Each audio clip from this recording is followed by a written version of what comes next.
Hello guys, magandang araw po sa inyong lahat. Kumusta na po kayo? Nandito naman po ang Pobreng Kapampangan. For today video, ito mangunguha tayo ng gulay dito sa aming garden. At ito nga pala yung mga tanim namin dito. Tingnan ninyo, napakadaming mga alokbati. At meron din kaming saluyot, sili.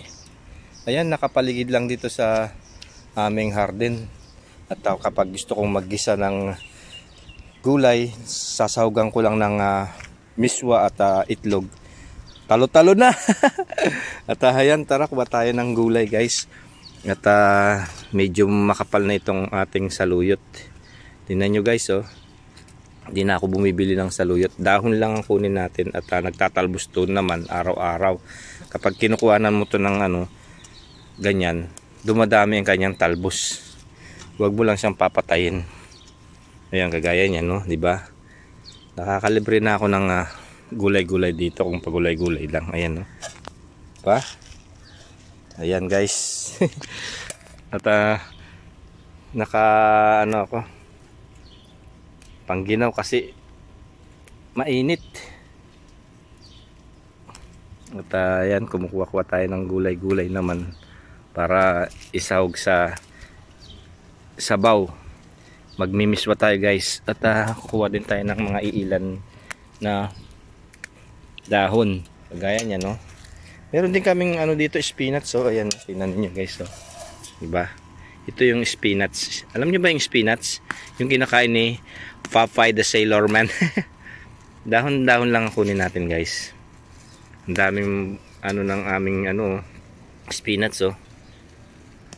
Dahon. Saka itong alokbati.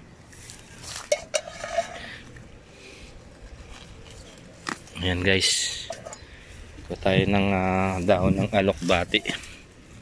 Masustansya to guys, kala nyo ba? Vitamin C to, vitamin A, vitamin E. Ayan. At nakakapagpaganda ng daloy ng dugo. Ayan. Vitamin C, strong bones and teeth. Vitamin E, pampaganda ng kutis, pampalinaw ng mata. Ayan, napakaraming sustansya nito guys. Tingnan niyo, oh. Yung spinach, oh. Taba, oh, 'di ba? Ang taba ng lupa dito. Kita niyo naman, oh. Yung mga tanim namin, oh. Dami. Kahit dahon-dahon lang dito, mabubuhay ka, magtanim-tanim ka lang. 'Di ba? Kuha lang tayo ng ganyan. Hindi ko po ito tanim ng mga Bangladesh. Nakikihurbat lang po ako dito. Kala nyo tanim ko to, hindi po tanim ng mga Bangla to. Ayan, diba?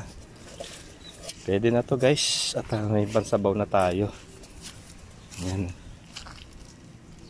talpos lang naman kukunin ko dyan. At tingnan ninyo itong mga papaya na naman, oh. May mga bunga na naman itong papaya namin dito, oh. Ayan, oh. Diba? At banda rito sa side naman, ayan, may mga bunga na rin, oh. Lalaki, di ba?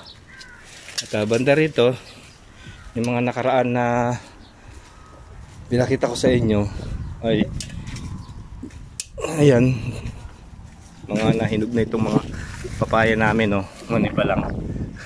Ang sarap. Lalaki, oh. Di ba? Daming bunga ng papaya, oh. Wow. Diba? Yan yung liit lang niya, oh. Ang taba ng lupa dito guys. Oh. Diba? Daming bunga. Kaya pag umuwi ako ng Pilipinas, kumukuha ako ng bini nito, tinatanim ko. Mahaba siya guys. Ayun, oh. Diba? Mani pa lang. At eto, nakakuha tayo ng gulay. Tama na to. So tayo na guys. At magluluto pa ako. Ito nga pala yung accommodation namin dito guys. Ayan, o. Kita nyo? Cabin siya. Ayan, o. Maraming bahay dito. Yun dun pa. Sa side na ito. Ayan. Ayan yung bahay namin dito. Mga Bangladesh yan dyan. Ang lawak. Lawak ng taniman dito. Pwede kang mag-jogging-jogging tuwing umaga. So tayo na at magigisa pa ako, maghihiwa ako ng bawang sibuyas. Igigisa lang natin to sa ano,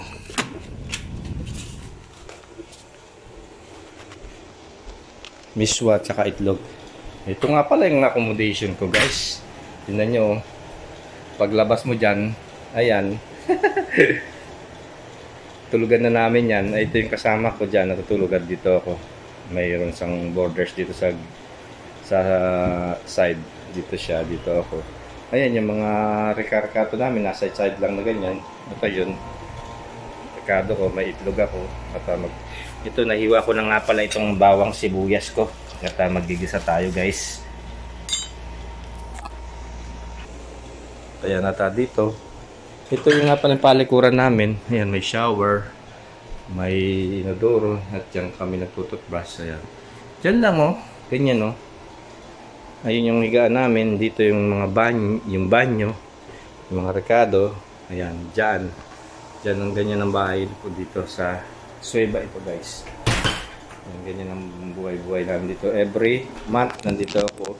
1 week may trabaho kami. At ayan, may aircon naman. May bintana, ayan, di ba? Ganda, at sa side na yan, meron nakatira dyan. Yan, diyan kami, pagkatapos kumain, dyan ako nakaupo. Di ba? So, ayan guys, at magluluto na tayo. At eto, hugasan muna natin itong ating gulay. Kasi maalikabot ka, pinagkuha natin yung karin na namin ng gulay. Yan yung alokbati guys, yung fresh na fresh, yung ganda, di ba?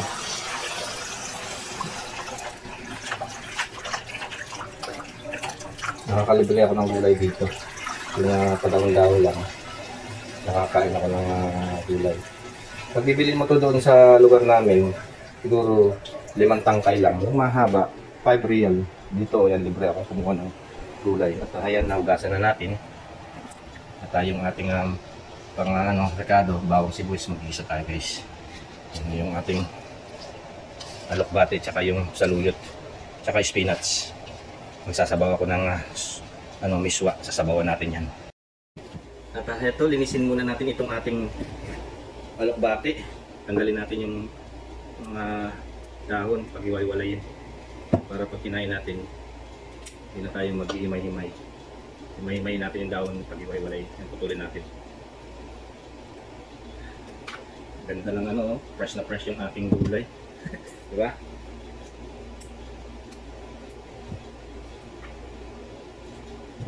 Iway-way natin kasi talbos ito guys. Magbigisa tayo ng miswa na may itlog para makahigit naman ng sabaw. Doon sa lugar ko, hindi ko ito niluluto.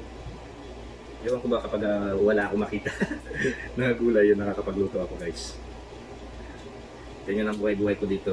Sa buhay kailangan madiskarte. Tama? Kapag wala kang diskarte, hindi ka talaga magsusurvive dito, lalo sa mga baguhan dyan. Kailangan paganahin mo yung utak mo, aktibo ka. Although na may utak naman tayo, iba pa rin talaga yung madiskarte. Diba? So, ganun akong sinasabi sa inyo na kahit na matalino ka guys, totoo lang, kung hindi mo rin papaganahin yung diskarte mo sa buhay, wala din, useless din. Dadaigin ng madiskarte ang matalino. Kahit na may pinag-aralan ka o ano pa man. Marami mga nangyari na ganyan guys, naniniwala kayo na kita mo yung mga kasamahan ko, yung mga kaklase ko noon, na ang diskarte niya. Isipin mo na, hindi ko naman sinasabi na na walang alam.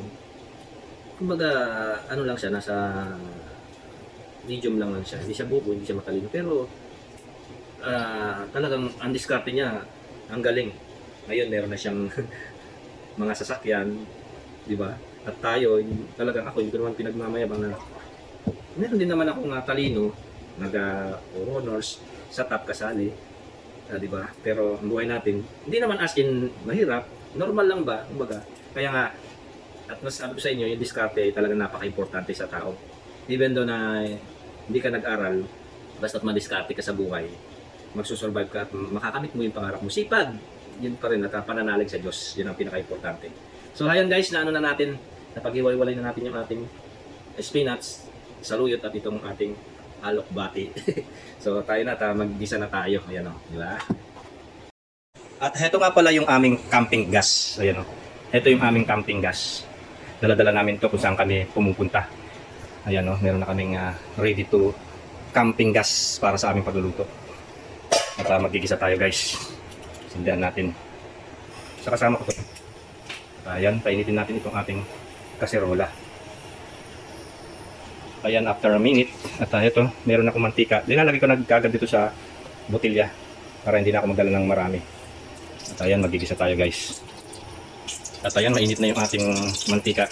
At itong ating bawang, igisa na natin.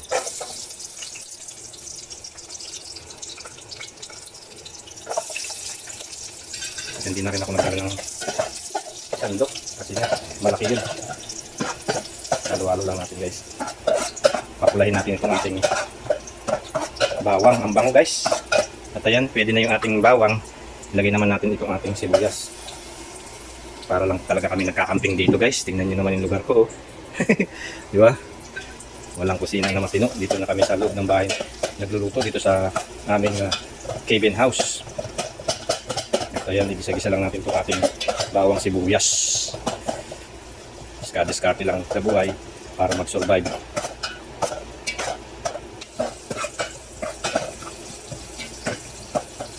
Ang bango.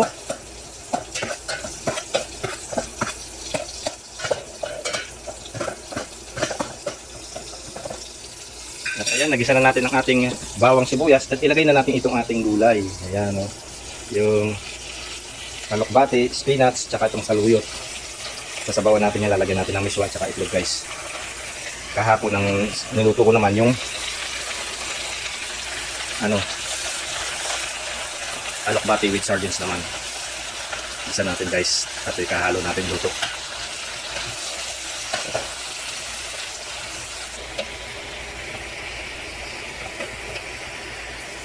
Ayan yung ating ginisa na gulay. Ayan yung fresh na fresh, oh. Birding birdie. Napakaganda sa katawan nito. Pampaganda ng daloy ng dugo. Ayan, pampalinaw ng mata. Pangpalakas ng butot ngipin. Pampaganda ng kutis. Nandiyan na lahat ang vitamin nito guys. Alam niyo ba, ito yung kinakain ni Papa, yung spinach. At ayan, pwede na yan guys. Lagyan natin ng sabaw. Ayan, ang mineral water. Pakuluin lang natin ng ilang minuto guys. Hintayin natin na kumulo. At ayan guys, after 5 minutes, kumukulo na oh. Ito, sobrang init. At ayan, kumukulo na yung ating gulay na alokbati, tsaka yung spinach, at tsaka yung saluyot. Napakasarap nito guys. Higupin ng sabaw, mainit-init pa. At ayan, lagyan natin ng itlog. Babaw natin yung itlog guys para masarap-sarap siya.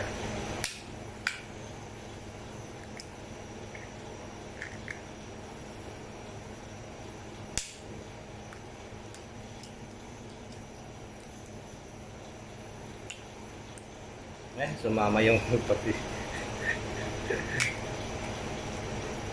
Ayan.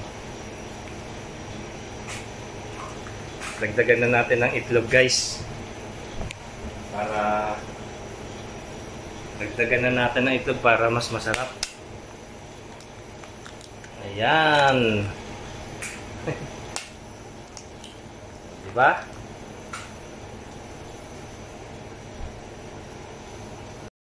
At ayan guys, yung ating nilagyan na itlog. Ginisa natin yan guys.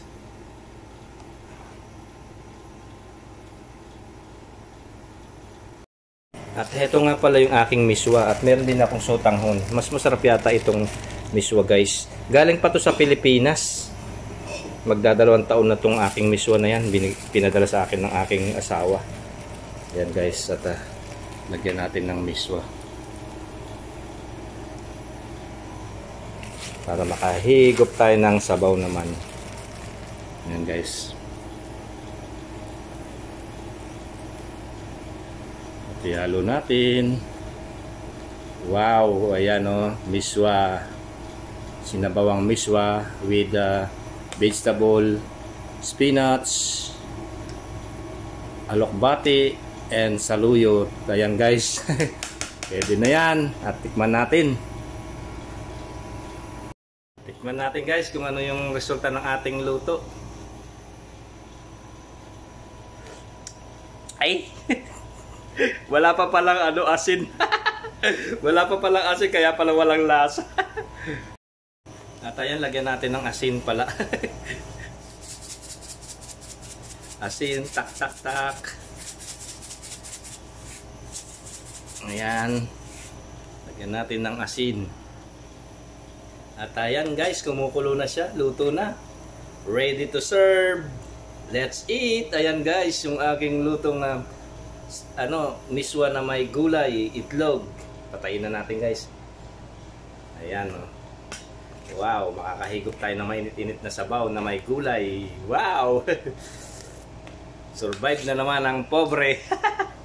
So ayan, at luto na po yung aking gulay at magpe-prepare na akong kakain na ako ng almusal. At ayan, mainit-init pa guys oh. Sarap. Yan yung aking sinabawang miswa with vegetable. Makahigop naman tayo ng sabaw. Sarap, painit-init pa guys oh. Nang maka naman tayo ng sustansya. Yung manok dito sa Saudi, ordinary lang guys. Kaya ito, hinahanap-hanap ko to, yung pagkain na ganito. Kasi sa probinsya ito, naalala ko yung pagkain na mga gulay. Kahit magtanim-tanim ka lang sa side nyo, susurvive ka na. Naalala ko nung kapanahunan ko, nung teenager pa ako guys. Nagtatanim ako ng gulay sa bakod-bakod namin. Kalabasa, opo. Susurvive na ako guys. At lagyan natin ng sabaw. Wow, mainit-init pa guys. At ito yung kanin ko na tira kagabi. Kukuha tayo ng kanin. Konti lang ang kanin na kakainin ko kasi nagre-reduce tayo ngayon. Vegetable muna tayo ngayon at para lumitlit naman ang tiyan. Yan yung kanin ko guys. Malagkit yan, maganda.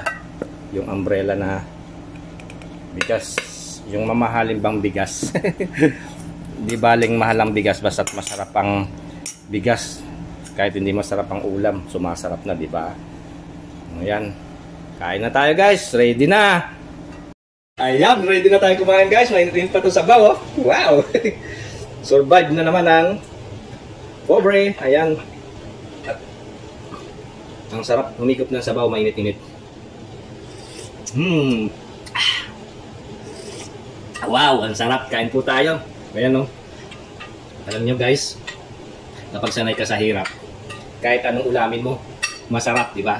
Naalala ko nung kapanahonan ko guys. Nag-uulam lang ako ng tubig na may asin. Tubig na may asin talaga, asin. Tapos o kaya kamatis na mayroong asin. Tsaka yung mantika na may asin. Kumakain din ba kayo nun guys? Ayan, siguro relate kayo no. Minsan yung gatas ng kalabaw. Marami kasi kami yung magkakapatid. Yung mga kapatid ko, hiwa-hiwalay na kami. Magkahiwa-hiwalay kami. Hindi nyo nalalaman siyang kami magkakapatid. Dami, no? Away bati, mga anak nanay ko. Away bati, mga anak. Kaya nung nagsilaki yan, yung pamilya nila, hindi na kayang i-provide ng tatay ko. Ang hanap buhay kasi ng tatay noon, yung paggagawa ng candy, guys.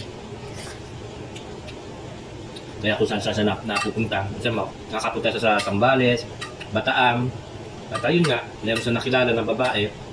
Kumbaga, tinulungan siya doon. Hindi pa sila noon. Shout out kay Ate Nini. yung nanay ko naman, silosa. Sobrang selos daw, silosa. One time, sinundan niya yung tatay ko. Kasi nagtitinda yung tatay ko ng mga candy. Kumbaga, biyahero. At ayun nga, nakikitulog ko sa kaibigan niya. Yung kaibigan niya naman yun, honestly. Yung, ano ko ngayon, yung yung stepmother ko. At ayun nga, nakikitulog lang daw siya doon. Dahil nga, pareho lang biyahero, masipag din yung stepmother ko na yun. Tapos nabalitaan ng nanay na tungkol sa doon. inaway-away niya. Tapos, pinaiya niya, talagang as in na, karida yung talagang sabunutan, sampalan. Alam niyo na siguro kung ano yung drama-drama na ano nun, sabunutan na, walang nga ka! Asawa ko yan, bakit kinakarangking mo? Alam mo na mayroon na anak na yan. Tapos napaliwanag si stepmother na hindi ko kinakating ang asawa mo, naawa ko kasi malayo siya, dito siya natutulog at may mga anak ako ganun. So napahiyaan na siya sa mga tao. Sabi na sister niya na total, napahiyaan na rin siya. Yun, parang siyempre lagi nandun si tatay hanggang sa nagka-developan. Hanggang nagkahiwalay na yung tatay nanay ko at mga kapatid ko na hiwalay na kung saan na napunta. Tumira doon na doon sa mga lolo ko, yung mga babae sa side ng father ko, sa side ng mother ko. Ngayon, kanya-kanya kaming buhay ngayon. Survivor kami. At ayun, hindi ko na kukwento ng mahaba-mahaba. Kung ano yung buhay namin, pati ako, survivor din ako. Sanay ako sa hirap. Kaya kung ano lang ang ginagawa namin diskarte para mabuhay. At sa awa naman ni Allah, ang mga kapatid ko ngayon ay sinuwerte na ma'am. Shoutout kay Sister Julie, Sister Anina, Sister Marlene. At kay Sister Fe, shoutout kay Sister Fe, kundi din dahil sa kanya. At noong panahon na ang hirap ng buhay noon, ang tumatayo na aming ina ay si Sister Fe. Magkasama sila ng aking nanay, kung saan sila napunta. Punta sila sa Bulacan, pumunta sila sa Zambales. Nung panahon na yun, napakahirap. At yung mga kapatid ko ay talagang ang lalayo nila. Yung panganay namin babae, nandun sa side ng father ko. At yung dalawang babae, nasa side ng father ng mother ko. At ayun, nagsusurvive din sila doon. At talagang pinagsikapan nila na para mabuhay sila. Talagang madidiskarte yung mga kapatid ko na babae na yon. Ang hirap at dahil sa hirap na yon, doon sila naging nagsikap. Alam niyo ba, kahit na hirap sila noon at talagang nagsikap silang mag-aral, ang tatalino ng mga kapatid ko na babae, lalo na si Sister Julieta. Nako, napakatalino niyan. Idol ko yan at talagang napakabait at natulungin sa pamilya. At hindi nyo nalaman, nung elementary yan, nagsawa ng kakaakyat ng stage ng aking nanay. Talagang valedictorian, lahat yata ng best nakuha niya. At si Sister Anida naman, ayun, napunta doon sa sister ko, doon panganay, maaga din nag-asawa ang sister ko Marlene, edad na 15 at sunod-sunod ang mga anak niya. Ayun, at ang kanyang katulong doon, kasama yung aking kapatid, yung aking ate na bunso na babae. Tuwing mga anak yun, siya yung ala-alalay ng aking panganay na ate. Talagang ang hirap talaga dinadanas nila. Hanggang sa ayun, at lumaki yung aking mga pamangkin. Ngayon ay ang aking ate ay sinuwerte at nakapunta sa Amerika. Doon na sila nanirahan kasama kanyang asawa. Yung mga pamangkin ko doon na nanirahan. Shoutout kay Lorraine, shoutout kay Arne, kay Sharon, kay Laarne, kay Dondon. Yan yung mga pamangkin ko nandun sa Amerika. At yun nga, nakatapos ng ang aking ate na si Anida, accountant, at ngayon nasa Korea na siya. At si Ate Julieta naman, sinuwerte doon, nasa Amerika na. At yun nga, nakapag-invest na rin. At si Sister Fe, ayun, kahit na papaano, yun, at yung mga anak niya, nandyan sa abroad. Si Nelly, ayan, napakabait na pamangking ko yan. At siya ay nag-provide sa family nila at alam naman niya kung ano yung sakripisyo na ginawa ng kanyang ina na si Sister Fe. At para sa amin, sakripisyo na ginawa niya sa amin. Nag-survive kami, siya yung tumayo na inainahan namin. Nung nag-asawa ng pangalawang aking ina, siya yung aming sinandalan at tumulong sa amin hanggang sa nakatayo kami. At eto, ngayon na survivor pa rin at nandito pa rin sa abroad, nagsisikap para sa aking buhay. At ayan, At hindi ko na i-detail guys. Sana magustuhan ninyo itong kwento ko na ito. Pang MMK ba? Tsaka magpakailanman. At binahagi ko lang sa inyo itong buhay-buhay ko sa mga katulad natin na nangangarap. Huwag kayong mawala ng pag-asa. At manalangin sa Diyos, magsikap at magsipag para makuha natin yung pangarap natin. So ayan guys. At mga brother ko, ayan. Kuya Oka, Kuya Noel, at namaya pa si Moises, yung mga kapatid ko sa pangalawa, at kayo nyo, si Janjan, si Kel, ayan. Magsasap kayo tol. Mahalin nyo yung pamilya ninyo dahil yan ang kayamanan natin yung ating pamilya. Mahalin ninyo, pag-aralin nyo yung mga anak ninyo. Kung ano yung mga naranasan nyo noon, huwag nyo ipadala sa kanila guys. Kasi ang hirap ng buhay. Ngayon, kahit na mahirap, at least kumikilo, huwag natin iasa sa iba yung ano natin. Diba? So ayan. At nakwento-kwento ko sa inyo ang buhay ko. Kaya nga itong buhay ko na ito na pobreng kapampangan. Dahil nga pobre tayo, mahirap tayo. At kapampangan ako kaya pobreng kapampangan.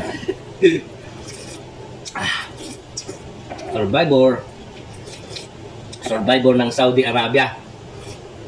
Kahit ano, yan nakakasurvive. Natayan, natapos na akong kumain guys. Ito nga pala yung ulam ko. Ginitang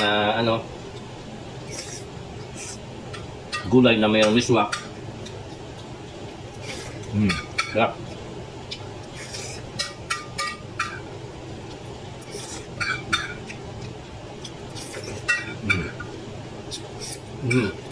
Grabe. At higupin natin yung tabaw. Paano umigop ang probinsyano? Ganyan.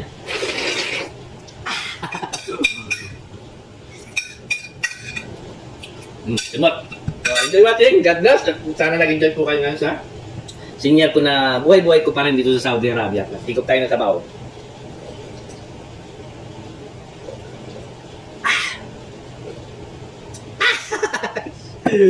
Ayan guys. Enjoy watching and God bless. Sa susunod na video natin ulit.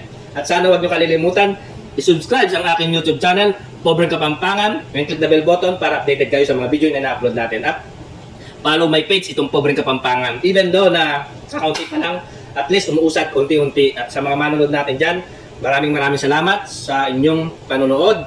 At share, like, comments sa mga content creator natin dyan. Ka-content creator natin dyan. Huwag kayong mawawalan ng pag-asa. Basta tuloy-tuloy nyo lang. Ako, ganito talaga. Kahit na hindi pa rin tayo kumikita at wala pa rin tayong kumbaga kinita sa mga ginagawa natin mga content. Ako, sinasabi ko sa inyo, simula nang dumating ako dito sa Saudi, sinimulan ko na ng video-video. At ngayon nga, may nagpayo sa akin na bakit ko raw hindi i-share yung mga video na pinapalabas ko. Kaya heto na nga at pinapakita ko sa inyo kung ano ang buhay-buhay ko dito, kung paano ako nagsusurvive at paano ako tumagal dito. Lahat yan mapapanood nyo sa aking channel, Pobreng Kapampangan, yung mga luto, mga kung saan ako pumupunta, sa mga lugar na pinupuntahan ko, trabaho ko, at mga ginagawa ko sa araw-araw at binabahagi ko sa inyo sa mga baguhan dyan. Sana, yun nga, gumawa din kayo ng ganito sa akin na para malibang kayo, hindi kayo mainit. Kasi dito sa abroad, ang kalaban natin dito ay ang homesick. Kung wala kang ginagawa na pagkakabalahan, maiisip mo, maalala mo, malulungkot ka. Kaya ako heto, kahit na ganito ang buhay ko pa rin, nagagawa ko pa rin magpasaya at sumaya para sa akin. Hindi man na karamihan ang nagagawa natin mga content na hindi maganda, pero iisa lang po niyan. Katulad natin ng mga content creators na gumagawa ng mga content dito sa abroad, iisa lang ang ating layunin na ibahagi kung ano ang buhay-buhay natin, kung ano nangyayari sa atin. Iisa lang ang content natin. Kumain, maggala, trabaho, everyday life, ganun po, iisa lang po ang content namin dito, maniwala kayo o hindi. Kung ano yung buhay ko, buhay nila, buhay ninyo, nating lahat ay iisa. Iisa lang ang pakay natin at iisa lang ang motives natin sa mga manonood natin ay ipakita kung ano ang buhay ng OFW dito sa abroad. At ito, masasabi ko sa inyo sa pinakahuling word ko na mas lamang ang madiskarte kaysa sa matalino. Bakit? Kung di ka madiskarte, kung di ka masipag sa buhay, useless ang talino mo. Kaya napaka-importante yung diskarte sa buhay, tiyaga, tiis at determinasyon para mag-survive. Katulad natin na mga OFW. Saludo ako sa inyo, sa mga kadama dyan, sa mga nagtatrabaho dito sa abroad, para sa pamilya at para sa kapakanan at ikakaunlad ng ating buhay. Mabuhay po tayo mga OFW. God bless. Pobre ka pang ulit. God bless. Enjoy watching.